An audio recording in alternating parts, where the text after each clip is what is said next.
Hello दोस्तों, कैसे हैं आप सब। आशा करते हैं बहुत अच्छे होंगे। दोस्तों, इस यूट्यूब परिवार के साथ मिलकर हमारी टीम लगातार भारत की जातियां, उनकी उत्पत्ति, उनके वंशज और इतिहास के सुनहरे पन्नों में उस जाति के बारे में क्या लिखा है, इन सभी मुद्दों पर आपके साथ प्रतिदिन डिस्कस कर रहे हैं। आप सभी दोस्तों का इस यूट्यूब परिवार को बहुत अच्छा रिस्पॉन्स मिल रहा है, अच्छा सहयोग मिल रहा है। आशा करते हैं इसी प्रकार का सहयोग आप सदैव इस यूट्यूब परिवार के प्रति बरकरार रखेंगे।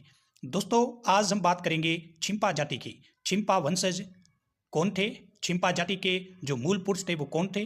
छिंपा जाति मूल रूप से भारतीय जाति थी या अन्य स्थान से आकर भारत में बसे थे? इतिहास में छिंपा जाति के वंशज का क्या योगदान रहता है और किस प्रकार इन्होंने विदेशी आक्रांताओं को देश से बाहर निकालने में अपना सहयोग दिया है? छिंपा जाति की संस्कृति, कल्चर अन्य जातियों से किस प्रकार भिन्न है? छिंपा जाति के वंशज ने अपनी इस प्रकार की छाप छोड़ी है कि भारत की सक्षम जातियों में अपना स्थान हासिल करने में वो सक्षम रहे हैं।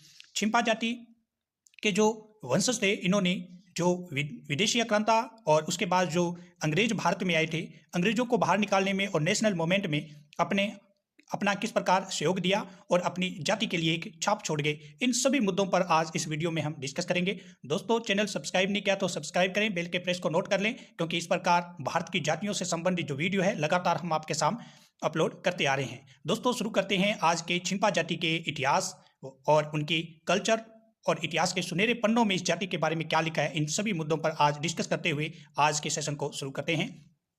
छिंपी, कई जगह इसको छिंपी बोलते हैं दोस्तों, कई जगह छिंपा बोलते हैं। तो छिंपी और छिंपा दोनों एक ही है। इनको कहा जाता है लोगों की एक जाति पूरा शेष मूल भारत से जुड़ी हुई है। ये लोग मूलतः राजपूत हैं और क्षेत्रीय वेश धारण करते थे। कहा जाता है कि ये जो छिंपा जाति है वो मूलतः राजपूत जाति है और क्षेत्रीय, जिस प्रकार जो क्षेत्रीय वंश के लोग थे जैसे वेश धारण करते थे, वैसे का वैसे ये छिंपा जाति के जो पूर्वज थे वो वेश धारण करते थे। ये लोग युद्ध कला में कलाकार थे। बाद में इस जाति के लोग चपाई का काम करने लगे थे। ये भारत के गुजरात, राजस्थान, मध्य प्रदेश, हरियाणा, दिल्ली, उत्तर प्रदेश राज्यों में निवास करते हैं छिंपा जाति के लोग। इतिहासकारों के अनुसार छिंपा मूल्यतः एक योद्धा वर्ग या क्षेत्रीय राजपूत थे। इनके राजनेता राजपूतों की तरह ही शामिल थे, जिसमें शिकार और युद्ध जैसे भौतिक शास्त्र शामिल थे। ऐसा कहा जाता है कि एक बार हिंदू महाकाव्य महाभारत के भगवान परशुराम ने अपने पिता का बदला लेने के लिए सभी क्षेत्रियों को मार डाला था। राजपूत राजवंश के दो योद्धाओं ने एक मंदिर में शरण ली थी। प्राचीन काल के देवताओं में से एक मूर्ति के पीछे छिपा था और इसका नाम हिंदी क्रिया छिंपा के अर्थ मतलब छिपा से लिया गया है। मतलब दोस्तों, छिंपा जाति का जो मेन अर्थ है, मेन जो इसका शाब्दिक अर्थ है वो है छिपे रहना। तो कहा जाता है कि परशुराम ने अपने पिता की मृत्यु का बदला लेने के लिए सभी क्षेत्रियों को मार दिया था। तो कुछ लोग जो हैं वो मंदिर के पीछे छिप गए थे। तभी से इन छिंपा जो शब्द है उसका उद्भव हुआ है और छिंपा का अर्थ होता है छिपा हुआ। बाद में राजपूत लड़के ने फैब्रिक छापने या रंगरेज का पेशा पोर्टफोलियो बनाया और वह मूल रूप से क्षेत्रीय नहीं थे। इसी राजपूत बालक की राजवंशावली आज के छिंपा की है। जो लड़के ने फैब्रिक छापने या रंगरेज का पेशा का पोर्टफोलियो बनाया था वो मूल रूप से क्षेत्रीय नहीं था और इसी राजपूत बालक की राजवंशावली आज के छिंपा की है और इसी छिंपा जाति की उत्पत्ति भी इस लड़के के फैब्रिक छापने से मानी जाती है। लेकिन दोस्तों, अलग अलग राइटर अलग अलग बात लिखते हैं। छिंपा जाति जो है वो इस लड़के की पोर्टफोलियो से तो ये इसका अर्थ निकाला जाता है कि ये रंगरेज का पेशा किया करते थे, जबकि अलग राइटर इसको लिखते हैं कि छिंपा जाति के लोग थे वो मूल रूप से क्षेत्रीय थे और राजपूत वंश के थे।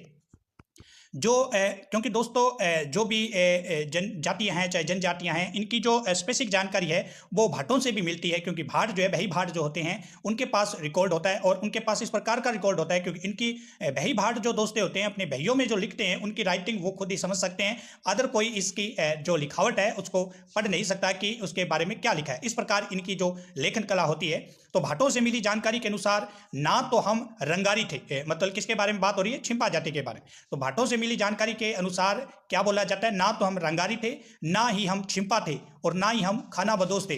मूल्यतः हमारे पूर्वज क्षेत्रीय योद्धा थे, अर्थात हम राजपूत हैं। पर समय चलते हमारे आजीविका की वजह से हमें छिंपा या रंगारी कहा गया। हालांकि हमारे कपड़े रंगाई की आजीविका पूर्ण कार्यकाल में बहुत कम वर्षा की रही। ज़्यादा कार्यकाल के लिए हम लड़ाकू योद्धा थे। वीर शिरोमणि श्री महाराणा प्रताप जी सिसोदिया, इनके नेतृत्व में हमारे पूर्वजों की हल्दी घाटी युद्ध में भी भागीदारी थी। वे क्षेत्रीय योद्धा थे, इसलिए हम हमारा क्षेत्रीय होने का अस्तित्व जाति में क्षेत्रीय उल्लेख करके बनाए रखें। तो दोस्तों मतलब ये हुआ कि जो हल्दी घाटी का युद्ध हुआ था, आपको पता है 1576 ईस्वी में महाराणा प्रताप और सम्राट अकबर के जो सेनापति थे कुंवर मान सिंह के बीच में हुआ था। उस हल्दी घाटी के युद्ध में भी छिंपा जाति के जो वंशज थे इन्होंने अपना सहयोग दिया था महाराणा प्रताप की सेना में।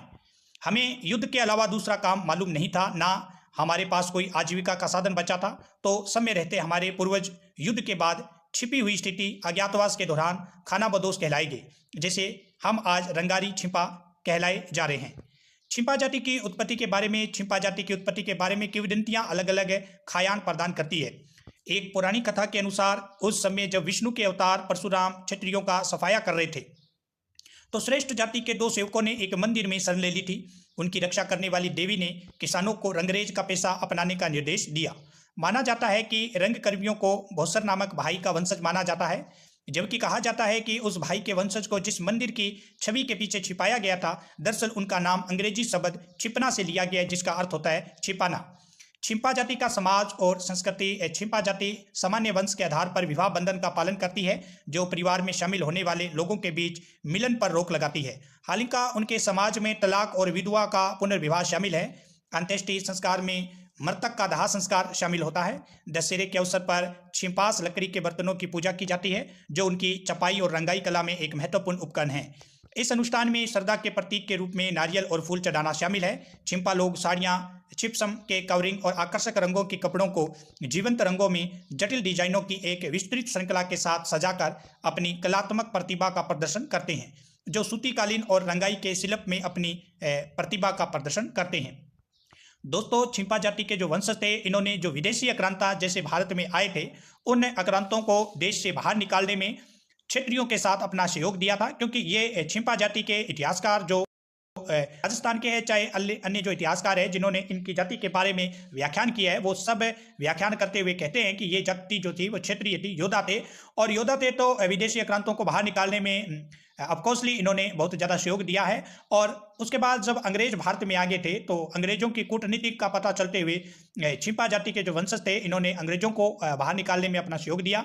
और नेशनल मूवमेंट में महात्मा गांधी, जवाहरलाल नेहरू, इन सभी के सहयोगी बने रहे छिंपा जाति के लोग, ताकि देश से जो अंग्रेज है उनको बाहर निकाला जाए और देश को फ्रीडम किया जाए, स्वतंत्रता प्रदान की जाए देश को, उनके नागरिकों को। जो छिंपा जाति का रोल जो है विदेशी आक्रांतों से लेकर अंग्रेजों में प्लस में नेशनल मूवमेंट में काफ़ी अच्छा रहता है। और इन जाति के जो वंशज है इन्होंने अपने वंशजों के लिए इस प्रकार की छाप छोड़ दी है कि सदी सदियों तक इन छिंपा जाति के वंशज को देश प्लस में इस जाति के लोग जो हैं वो याद रखेंगे। दोस्तों, आज हमने बात की है छिंपा जाति के इतिहास की, उनकी कल्चर की, और उनके जो वंशज थे जिन्होंने अपने इतिहास दोहराने और इतिहास के सुनहरे पन्नों में इस प्रकार की छाप छोड़ दी है कि सदियों तक उनको याद किया जाएगा। दोस्तों, चैनल सब्सक्राइब नहीं किया तो सब्सक्राइब करें, बेल के प्रेस को नोट कर लें, क्योंकि हमारी टीम लगातार इस वर्क पर कार्य करती जा रही है। इस यूट्यूब परिवार के साथ मिलकर आप सभी का बहुत अच्छा सहयोग मिल रहा है, जिसकी वजह से हम लगातार इस मुद्दे पर वर्क करते जा रहे हैं कि भारत की जो जातियाँ हैं उनकी उत्पत्ति, उनके वंशज और इतिहास के पन्नों में उनके बारे में क्या लिखा है, इन सभी मुद्दों को आपके सामने डिस्कस प्रतिदिन कर रहे हैं। आप सभी का अच्छा रिस्पॉन्स मिल रहा है, इसी बदौलत हमारी टीम लगातार इस पर काम करती जा रही है और आशा है कि आगे भी इसी प्रकार का वर्क जारी रहेगा। दोस्तों, फिर मिलते हैं कल न्यू वीडियो के साथ, तब तक के लिए धन्यवाद।